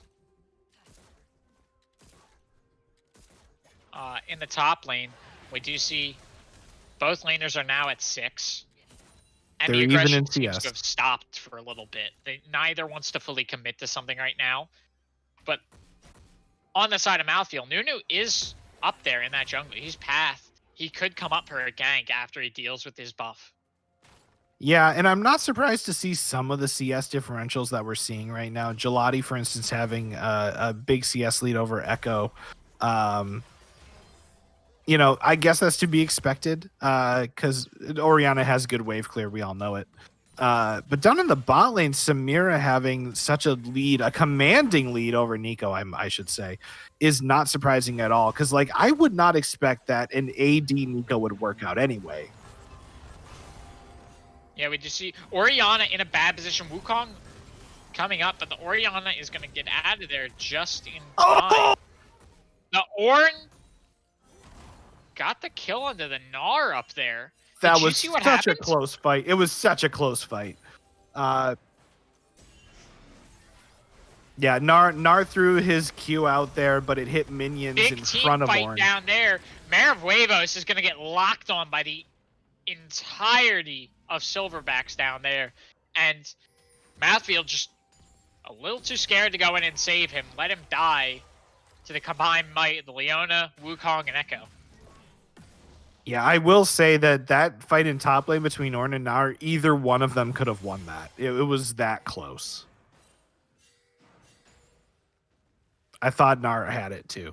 I thought he had it because he waited for Ornn to stop being immovable so that he could actually ult him into the wall. I thought that was such a good play by the Gnar, but Ornn pulls it off in the end. Yeah, and we do now see the gold lead in the favor of the Silverbacks, as well as the kill lead. They're 3 kills up. Yeah, so unlike game number 1 where it was a lot closer than this at this point in game number 1, they have a much bigger lead right here. I wonder if they can keep it up, though. I wonder if they can keep that up, or if MouthfeeL is going to find a fight where, you know, they can even it up again, or even like find a little lead for themselves. They have the capability. They have enough CC in their kits that they could, you know, make a really cool fight happen for themselves and find a way back in. The Gnar transforming back, flashes to avoid the Wukong E. Saves his life, and now the Wukong is going to have to go back down the river. So Nico, playing AD Nico, I have to question. I mean, I'm questioning the AD Nico already, number 1. But on top of that, so she's building here, obviously a mythic item right away because she bought Noon Quiver. I think she's going to build a Kraken Slayer. I think that's going to be her item, just because she already gets an empowered auto attack as part of her passive for her kit. So I feel like she's just going to get the Kraken Slayer passive of having every third auto attack is empowered on top of that. I think that's her plan with her build. Yeah. Up there, Ornn popping his ult to try and go after this Gnar, but the Gnar got over the wall just in time, so the ult hitting him isn't going to send him to his death, but the Rift Herald will fall for Silverbacks. The Wukong and Ornn are going to bring this Shelly down, and Wukong is free take that anywhere he wants. Yeah, Nunu comes in to try to make a gank happen, but they're not able to. They're not able to chain the CC. Yeah, Leona throwing her ult down though is gonna CC both the Nico and the Nunu. And now the Leona's going in on the Morgana, who's got a flash out of there. The root onto the Leona, is she gonna go down? She's been knocked up airborne. Nunu popping, the ult is gonna fall to the Samira. And now Echo is here. Samira getting the double kill onto the Nico. Gnar TP down for this as well. As we see Orianna getting targeted by that Wukong. The stun onto the Echo, he's gonna fall. But the Gnar will fall in exchange. Samira going in again now onto the Orianna is gonna get shut down by the Orianna. But the Wukong gets the double kill! That is a story you can't write there that wraps up in the favors of the Silverbacks. Slowed, timing his E perfectly to go in and get the double kill. Nunu's gonna come in and try to actually stop him from taking the dragon. Is gonna most likely get this kill. Wukong is really trying out here. His ultimate is down, and he Nico will fall gets the to shutdown Nunu. gold too. Leona is trying to get out of there now, and will escape. Nunu and the Nico are not going to chase that. They know better than to run into the jungle while the Samira is up and alive. Oh, Tuba might be able to chase down Snizzbone. Oh yeah, Tuba is going very fast, but he'll flash. Is Tuba going to risk it all? Tuba is going to, but he's going to miss it. But there's a fight down in the dragon pit. Snizzbone gets the kill on the Tuba meanwhile. But down in the bottom, the MouthfeeL are going to get the dragon, and the Samira's going to fall. The Morgana getting the kill onto the Samira, and now they're going to go in and stun the Echo. Wukong's finally here, but is it enough to save it? Ornn got down here in time. Ornn throwing out his ult and managed to land a hit, but the Leona will fall to the Nico. Another kill for Nico. Ornn is chasing this Nunu, but the Nunu's going to get out of there. And that Morgana behind enemy lines is going to recall. Is she going to get out in time? Oh, the just misses it by a second. Morgana recalled. The stuff we're seeing in this game is borderline absurd right now for both of these teams. Oh man, I'm not questioning any of the decision making because it's clearly like, guys, let's fight. We're gonna keep fighting. Go, go, go. But I think it's really, really fun to just see how some of these kills are happening for these teams. You know, Gnar took a risk up in top lane. It just didn't pay off for him, and Ornn ends up getting the kill. Gnar almost got a kill too. That could have been a 1-for-1. But because Ornn lives, he's able to TP into that fight. He's able to help the team out. But still, this game is anyone's game. It's only a 200 gold difference between the two of them. Notably, Ornn has swapped out the TP now for heal. So he won't have that TP up for a little bit. You know, he's not going to be able to make as much of a play as he did just now. Yeah, and I actually don't even know for sure if he TP'd into that fight because there was so much going on. Yeah, the Echo is going hard for Orianna, who now that Nunu's here is going to turn around and try to lay the damage. The snowball lands onto the Echo, but Shelly has been brought out. The monkey throwing the Rift Herald down is going to mean that MouthfeeL has to play really defensive here, and they have to try to stop. Oh, missed ultimate by Gelati. Yeah, it has to feel bad as the turret will fall. They get that first tower bonus gold. They're gonna continue. Orianna is getting chased after, and Slowed will claim Gelati's life and get the double kill onto the Nunu, all at the cost of Snizzbone. So they are getting some shutdowns happening here, which helps a little bit. But at the same time, the map pressure goes entirely to Silverbacks here. They now have 2 towers under their belts. while MouthfeeL doesn't have any towers. Granted, they might be able to get top tower here with Gnar pushing up there, so that might help them out a little bit. But the map is really going to open up for Silverbacks now that they took down both outer towers here in mid lane. And this is kind of the dream for them. I mean, we're looking at the 15-minute mark, and the Wukong, who already has shown that he wants to roam and that he is set on interfering in both top, middle, and bottom lane, without those two mid towers, opened up so much of a path for him. Now, oh, never mind, fighting bot. Yeah, the Leona and the Samira taking some of this initial damage. Nunu is going to catch the Wukong, who tried to walk blindly into a fight. The clone onto the Wukong, and the flash is going to get him out of there. That's why you don't go and face check a bush, because you might just find a snowball. Echo roams down too, but it looks like he's backing off. He just wants to go back to mid lane. So if we look here at the timers, Dragon is up in about a minute. So I can understand neither team taking that fight farther than they did because they don't want to risk being a man down and letting the other team just get a bunch of vision and being able to just let them set up around Dragon. Oh, Nar's going in hard up in top. Yeah, the stun onto the Ornn. Ornn throwing his ult, gonna try to get the knock up. He's now gonna go into the Gnar, but the Gnar is going to get the kill onto Snizbone. That was also a close fight. If Gnar and Ornn, oh, and he dies to the minions! What a way to go. You feel bad, and you just gotta feel a little bit embarrassed. If the fights in the top lane continue to be this close, we're just gonna have to flip a coin for every single one of these fights to figure out how it's going to go until it's actually over. Now, both top laners will have teleport up for this fight. And it looks like both teams are dead set on fighting for this second dragon. We are gonna see the TP coming in from Snizbone. He's eager to get into this fight.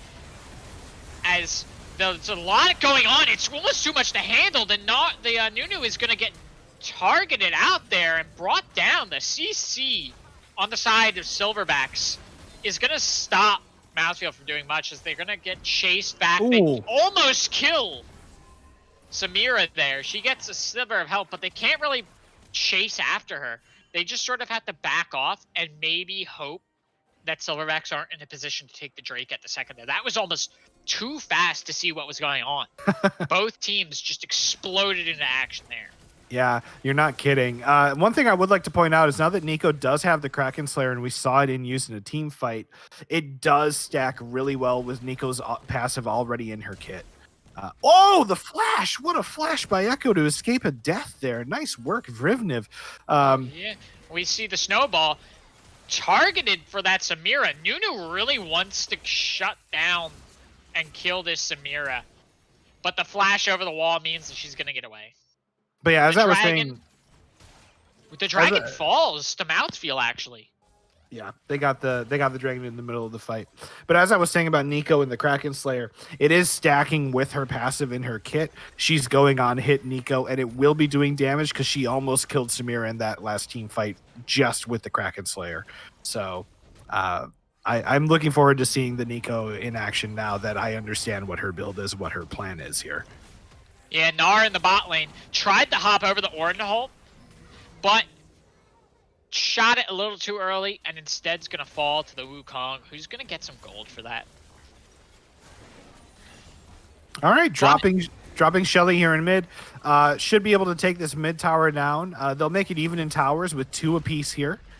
Yeah, and let's see, they might even, they're gonna back off. They're not gonna push for the second one. They're gonna let Shelly die, because they can't really take this fight right now. They're only a 4-man, and in the 4v4, I favor Silverbacks right now, not to mention that Ornn has now made his way up and makes it a 5v4.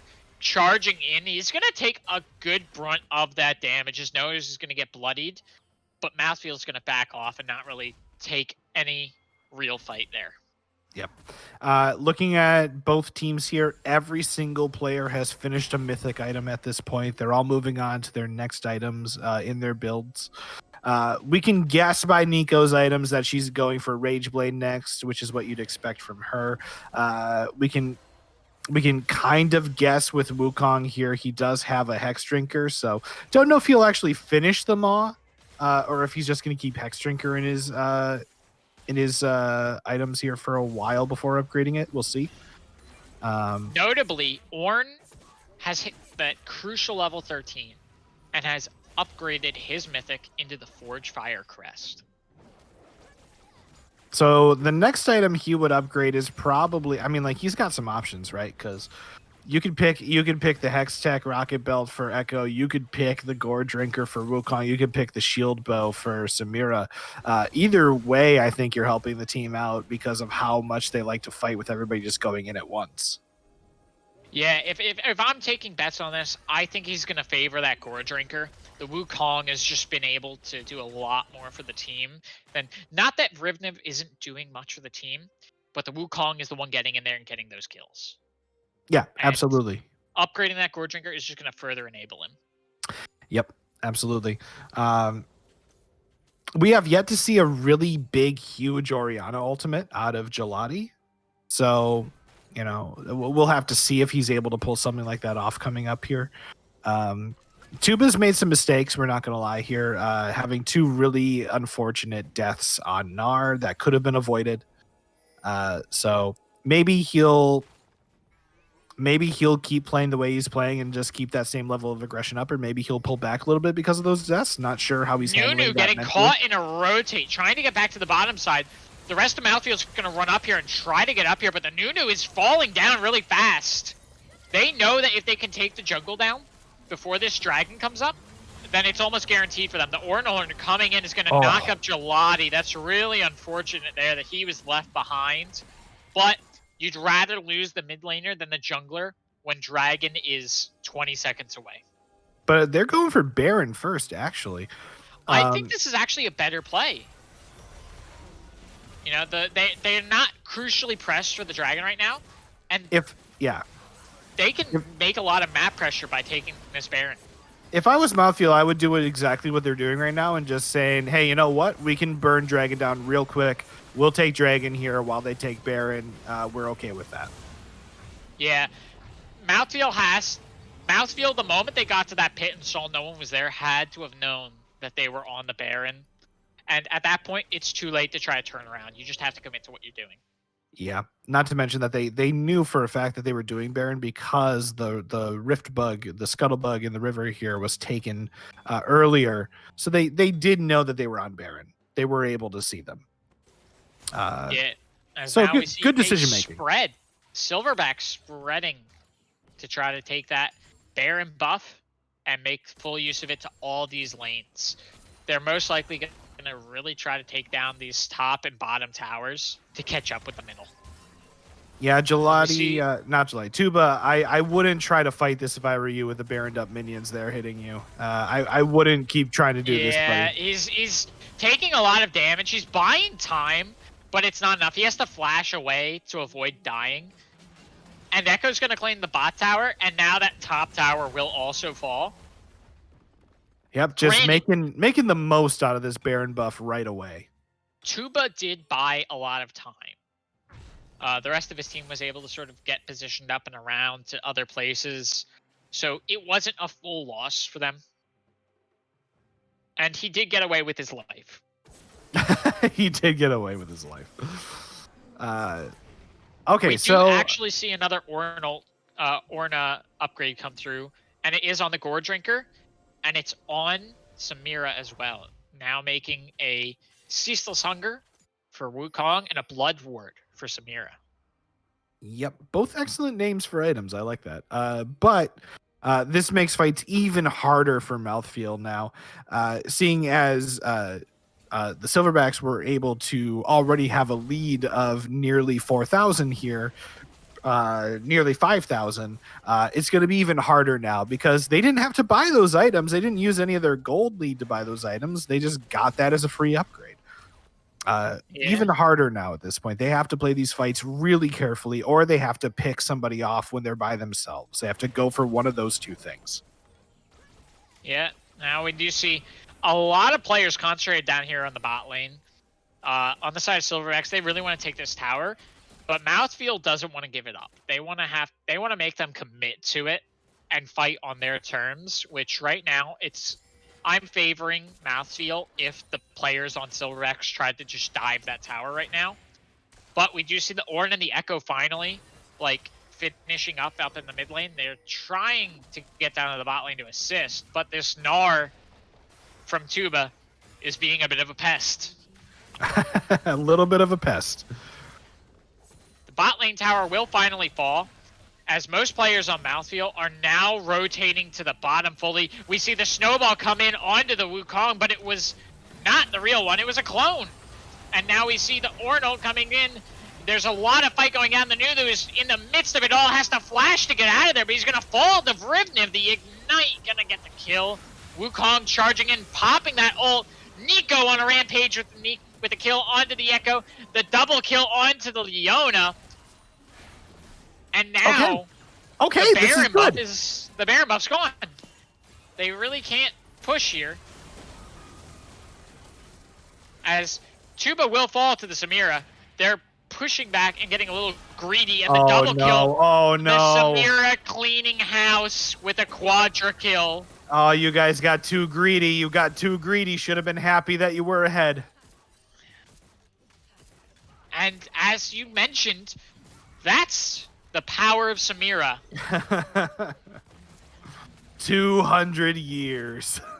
So yeah, it started off being they lost Nunu, but they were able to kill 2 of the members of Silverbacks. And at that point, you should just be happy at that, because when you're behind in a game, you need to go for trading kills evenly, or you might get lucky and you'll be in a situation like they were in where you actually got more kills than the team that was ahead.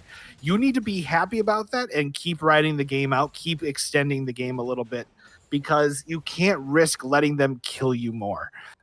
You have to take whatever little leads you can get. Exactly. Now, the dragon is going to be up in 15 seconds. Silverbacks can't really do anything. They have to go to this dragon, because otherwise it's going to be a soul for MouthfeeL. As already a fight goes down, the Echo and the Wukong backing out, but now Ornn and Leona are both here, and crucially, Samira has just walked on the scene. The dragon is up. MouthfeeL staying together. The snowball knocking up 3 of them. Nunu going in. Ornn ult coming out. The horn. Are they going to be able to interrupt it? They do stop it, but the Samira gets the Nunu.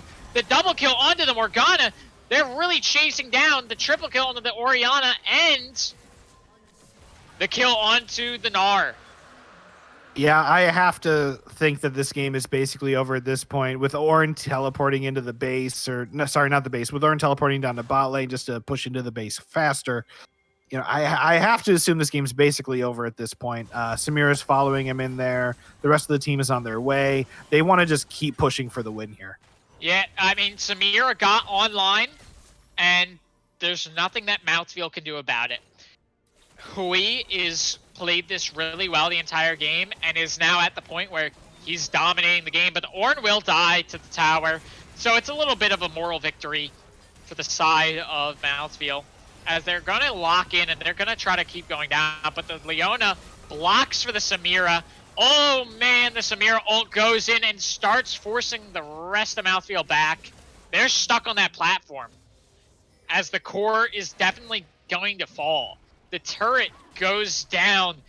The final bastion, the last stand that MouthfeeL can do. There's a lot of minions, and the minions are going to do it.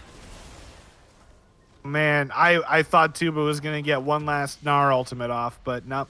Too many minions there. They were able to take down the Nexus, and Silverbacks finished the first match of the series going 2-0. Yeah, what an impressive showing from the side of Silverbacks there. They really carried their advantage from the early game all the way to the late game. And the moment that Samira was online, during those team fights, there was nothing MouthfeeL could do. Absolutely not. It's kind of unfortunate for MouthfeeL. I mean, this is a better team comp than they picked for game one. You know, they realized the mistakes that they made with with their comp in that first game, and they tried to correct those.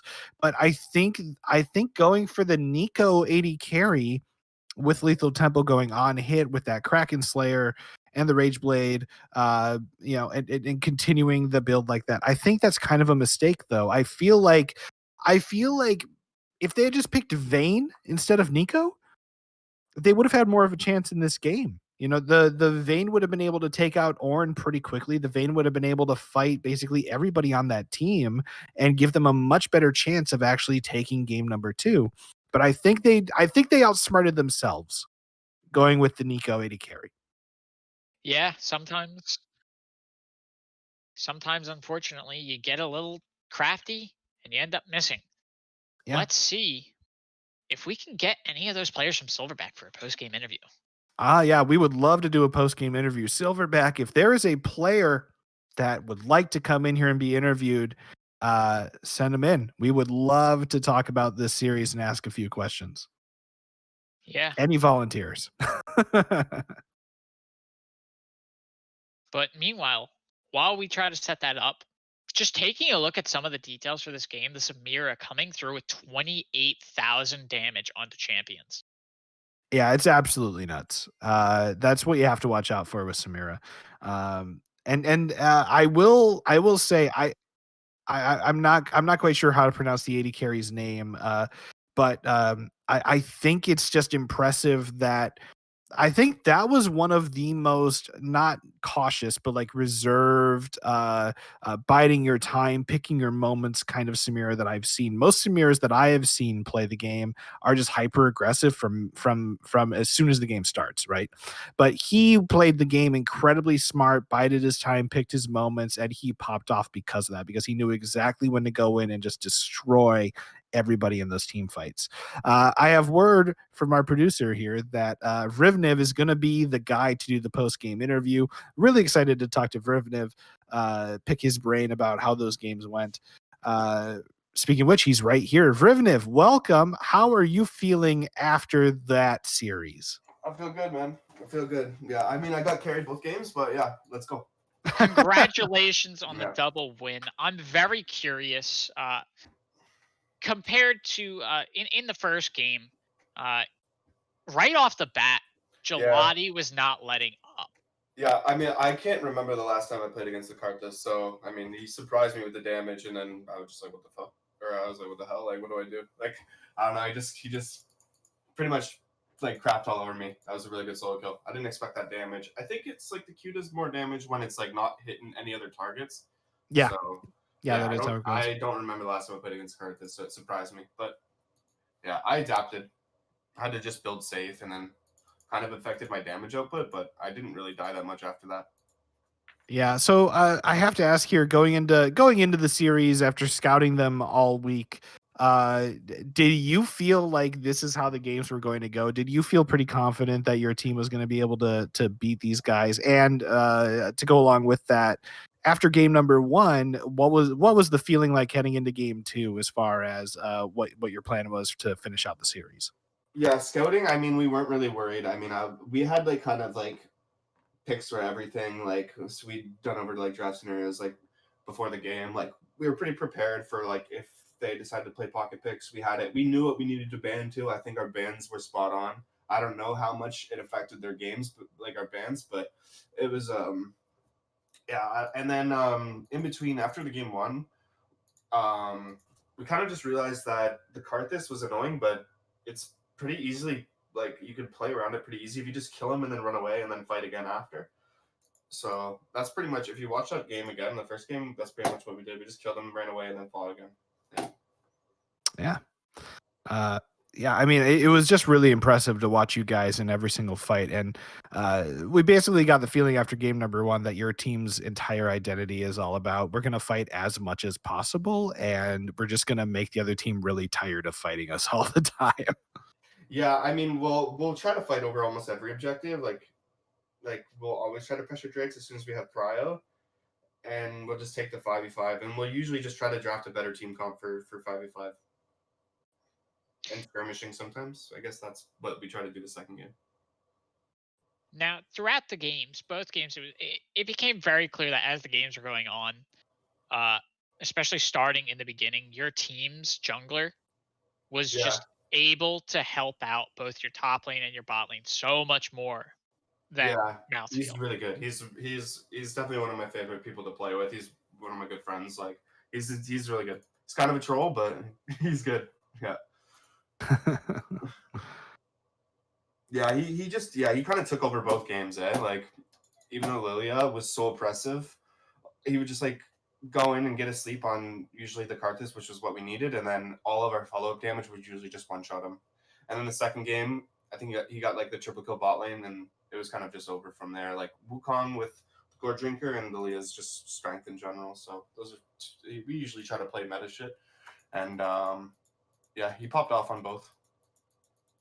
Now, mentioning that you play meta stuff, when you saw the drafts that MouthfeeL was coming through with, were there any Yeah. sort of reactions that you had? Any shocked, or were you confident going in after seeing their draft? Well,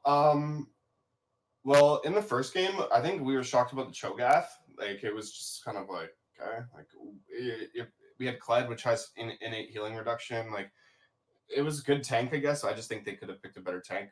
Warren probably would have been better there. But and then I was kind of surprised by the Nico AD. Like I don't know. It seemed decent though. Like I couldn't kill it on Echo. I couldn't kill him. So it was shocking.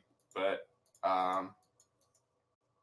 other than that, we kind of banned like all the other meta stuff that they played that we were scared of. Like Vrexa, I think is pretty OP right now with Prowler's Claw. I'm sure that's what Waveless plays. And think what else did we ban? We banned Jhin because we picked it game 1. It's pretty busted too. Yep. And then I was surprised that they didn't pick Samira, so we just picked the last pick on red. And then the third ban was what did we ban third? Olaf. Oh, Olaf. Yeah, that's another like Gore Drinker bruisers are scary, especially Olaf. There's nothing you can do to peel him. So I think as soon as we banned those 3, we were pretty confident going into the draft. Like no matter what they picked, as long as those 3 champs were gone, we could win. Well, All right. once again, congratulations on the double victory. I'm eager to see how you guys continue to compete in your coming games. GG's. Thank you. Yeah, thank you. Well, everybody, that will be it for today for the Casual Esports Amateur League. Game 1 is in the bag. It's done. It's out of the way. And look forward to seeing some more games as the season progresses here on the Twitch channel. Yeah. Thank you, everyone, for tuning in. Hopefully, we'll be watching all of your games on the stream coming up here. Good luck to everybody this season. Otherwise, have a great day. See you later, everyone. Have a good night.